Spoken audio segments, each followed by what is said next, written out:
Hey, do you remember the first time you ever listened to Famous DEX, Blocboy JB, or Rich the Kid? Baby girl, what you doing? Where your man? I just popped a Zan, 50,000 in Japan. I ain't doing no plan, these red bottoms on no Vans. And she telling all her friends, I might put them on the ground. Bitch, come through, you and you. I'ma get the money, Drizzy get the loot. Pull up with that Draco, play with Drake and I'ma shoot. My weapon be the instrument, I blow you like a flute. I don't even understand how the fuck my plug talk. Pick him up in a space coupe, I don't let my plug walk. New freak, had to cut my other little bitch off. 50K, you could come and book a nigga for a plug walk. But before we get into that, I just want you to do me one big favor and go ahead and give me one big like on this video. And while you're at it, go ahead and give me a comment below of what's your favorite year of music that you enjoyed the most. Make sure you watch this video all the way through. With that being said, we're on to episode 8.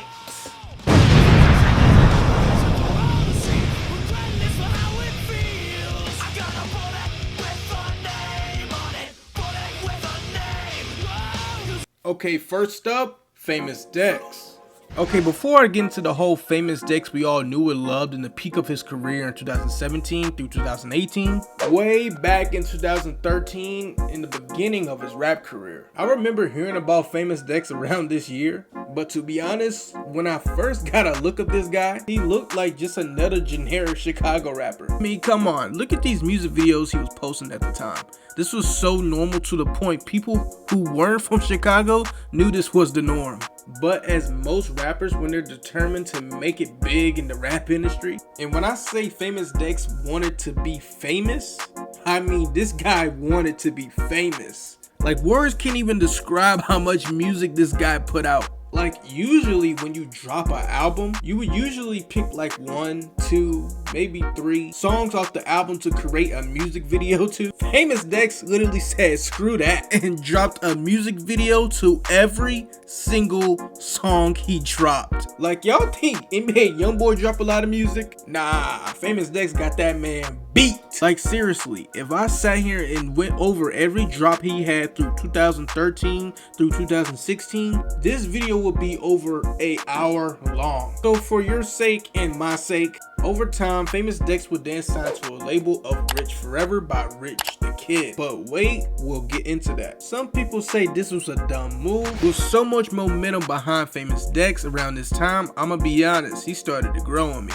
I then started to realize behind the whole AR-15s, Glocks, and switches and pump shotguns he had in his music videos was his crazy charismatic energy within it. Like, this guy didn't need random girls shaking ass and expensive cars to make a music video pop. Give this man a perk, a Glock, some lean, and a little bit of that, oh whoa, a Dexter, oh man, goddamn, and I think he was good to go. Him being the first major videos for music video creator Cole Bennett to send his career off, Famous DEX didn't seem to let his foot off the gas whatsoever. Kinda seeming like nothing could stop this guy, right? But in just short notice that following year, Famous DEX will be charged for domestic violence for assaulting his girlfriend caught on camera. This will cause a major setback for Famous DEX, even losing his opportunity to be included on the XXL freshman list that following year. Famous DEX will go on to take time away from music, focusing on his life with his relationship with his girlfriend and her pregnancy with his child. Man, she been here on my side. We've been through ups and downs. You know what I'm saying? We stick around each other. Like, the real relationships knows how I feel. Shortly after having his newborn child, this would give DEX a little bit more motivation, picking up where he started, hopping back in the booth, dropping hit song featuring A$AP Rocky, Pick It Up. This would be bringing more of a mainstream feel to Famous DEX's music, bringing in more of an audience, making this Famous DEX first Billboard hit, peaking at number 4 on the billboards. Going into the following year of 2018, Famous DEX will go on to drop another famously known song by the name of Japan. Probably the most catchiest song he's ever dropped, becoming one of his most popular songs on the billboards today. And that song will end up actually going platinum. With these two mainstream hits, he will go on to drop his long-awaited debut studio album, Dex Meets Dexter. With this charting at number 12 on the billboards, with that going gold, so much success, everything going right, everything going in the right pattern. You would think there's nothing to ruin it, but you would think that. Drugs, ladies and gentlemen. Drugs. Famous Dex with the rap community in the palm of his hands. Drug addiction would slowly creep up on Famous Dex, even showing proof that it was getting worse on an Instagram live of his.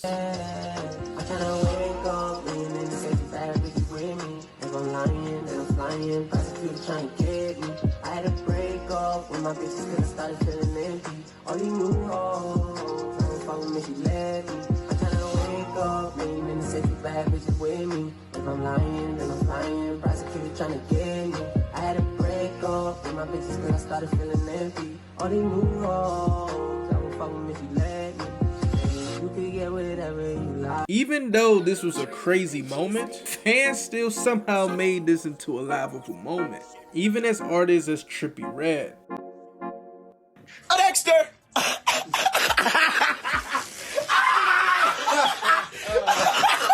Famous Dex will be in and out of rehab, trying to grab back that limelight that he once had, failing to do so by dropping album Diana, an album dedicated to his mother, not even selling over 4K. Fans till this day in anger on how the Famous Dex run in the beginning of his career, of how he was so dedicated to his craft, to it all slowly crumbling down due to an addiction. Famous Dex is now clean of drug use in current day and is looking to turn over a new leaf. Maybe we can all get back that hungry and motivated Famous Dex that we once had in the beginning of that era that we all love and remember. Hey, yo, big bro, you fucking with that? Okay, good. That's my fucking brother right there. He did. That's right. Oh, wait. Pick it up, good. Baby girl, watch how you move. I got them vents on my shoes. I'm up, getting I lose. Wait, speed it up.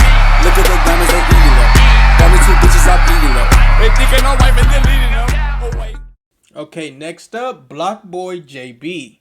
Okay, so most upcoming rappers today, they usually come up from some type of rough living childhood to the point that Blackboy JB would suffer getting shot by a stray bullet at just the age of 10 years old. Over time, Blackboy JB as a kid would try to take up sports and athletics like in football and basketball and even soccer, but finding difficulty to have progress due to previous bullet fragments and his injuries. Blackboy JB would grow older, paying less attention to athletic opportunities to more job opportunities, working at jobs like McDonald's, Popeyes, and even warehouse factories. But shortly after dropping all these jobs, after realizing working a job in today's day and age was a scam by saying this: you ain't gonna get rich off a job. Like you ain't gonna get that much money off no fast food or no warehouse. You're gonna have to know some people and move out of town to get your money. Like, so Blackboy JB fully turning into a hustle mind state, he would then try to fully pursue a career in rapping while struggling, slowly figuring out his way into the rap industry, just rapping over YouTube type beats and then going to post his music on SoundCloud in the beginning. Later on, Blackboy JB would then go on to shoot dice around his neighborhood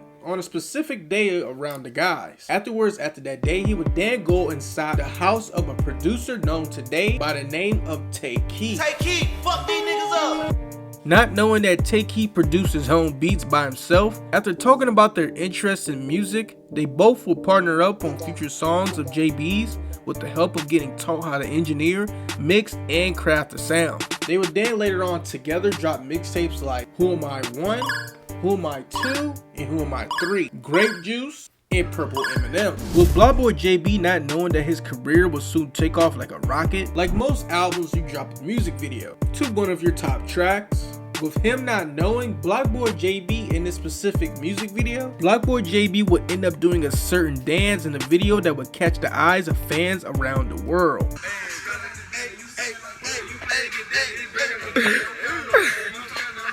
You ain't thought it, cuz. This specific dance would end up changing Blackboy JB's rap career completely, becoming a viral social media sensation, having millions of fans recreating the dance around the world. This would then gain the attention of fellow artist and rapper Drake. Blackboy JB would then agree. Verse with Drake or a song with Drake, nobody can get that. And for me to get it for free, like that's just love. So if you with him, you with me. Dropping hit song Look Alive, taking the dance to an even more viral state. So viral to the point Fortnite ended up taking his dance and putting it into the game themselves, making it a purchasable emote for everyone online. But comes to find out, Fortnite ended up taking this dance without the permission of Blackboy JB, giving him any cut or the profit off the money they was making off the dance. What's the worst video game you ever played? Fortnite. Hoes. Blackboy JB's rap career would flourish, getting invited to the XSL Freshman List 2018. With such great momentum behind Blackboy JB, it's hard to keep the foot on the gas, finding it hard to hear or see much from Blackboy JB in any of today's current music. Fans roughly saying that Drake is the reason and behind the whole career of Blackboy JB. Hopefully this doesn't tarnish Blackboy JB's hard work in the long run, and that he could turn all this around with more viral music. But we can't just sit here and act like Blackboy JB didn't have all of our attention during that era.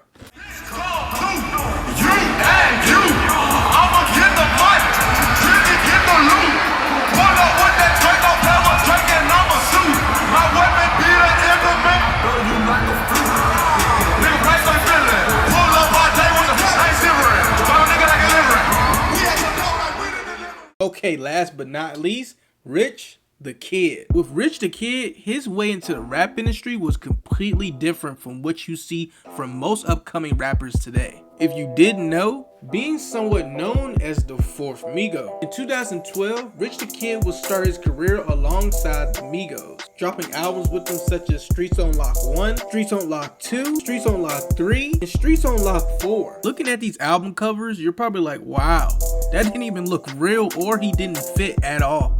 But yeah, he was like a fourth Migo at the time. But over time, like most rappers and groups, tension would expand and fans would budge in little comments saying Rich the Kid was basically a sidekick and Quavo, Takeoff, and Offset was the real stars.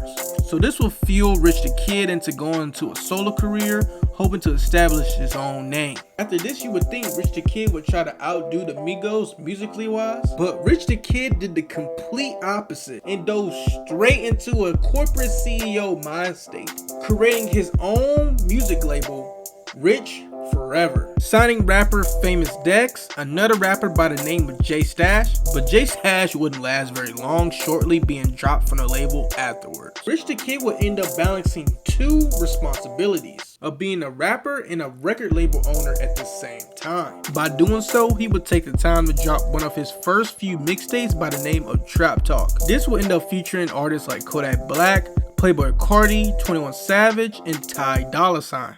But the standout hit song on this would end up being Plug. I was jugging, finessing, and flexing till I ran into the plug. Over time, Rich the Kid would go back to focusing mainly on his record label. He would then find himself offered a deal, collabing with other record label 300 Entertainment, cooking up another mixtape with Famous DEX and Rich Forever 2.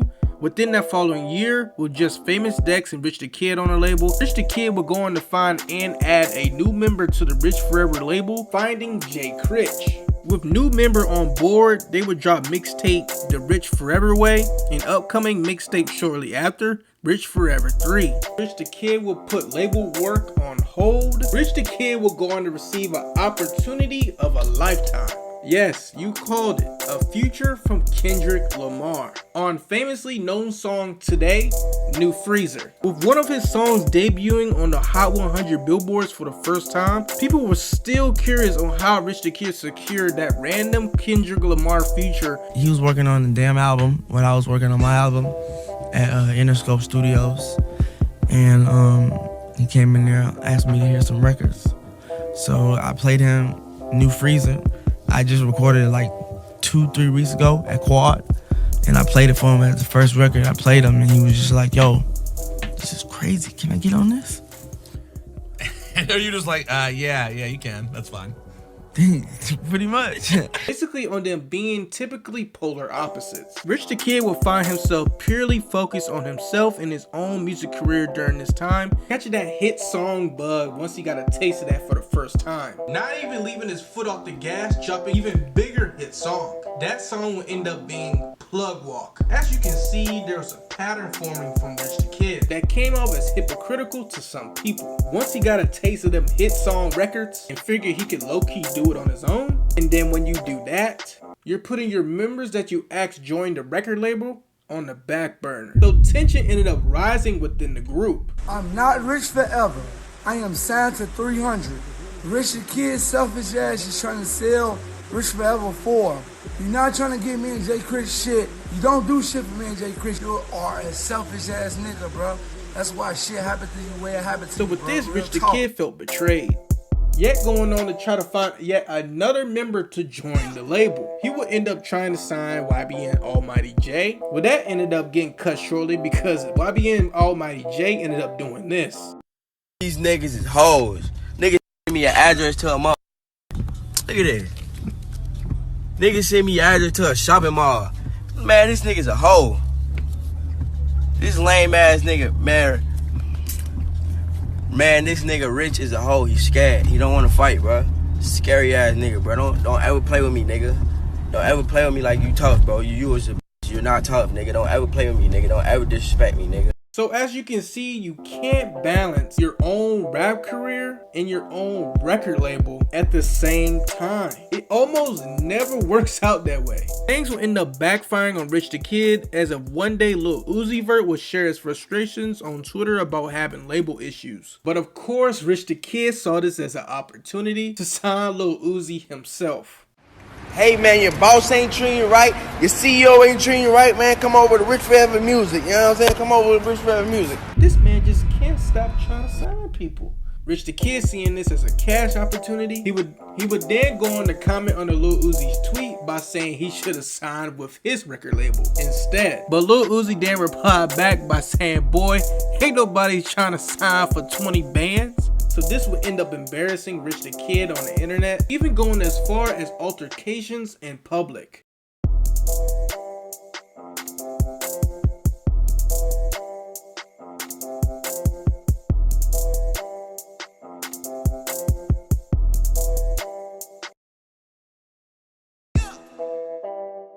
With Rich the Kid's career looking shaky at this time, but on a plus note, it seems like current Rich the Kid is heading into the right direction. Squashing the beef with famous DEX and Jay Critch, and even being recently featured on Kanye West's album Vultures in the song Carnival. Maybe there's more in the tank from Rich the Kid after all. One, two, three,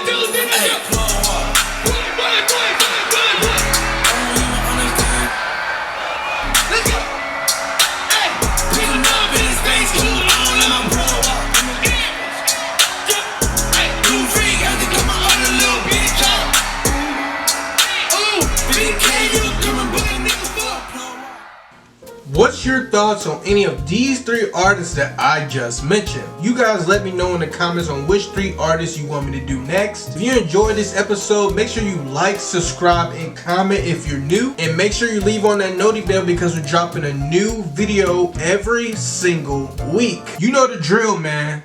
You could do whatever you want in life because it's in the name, and because we stand by that, we'll forever go by that. Yeah.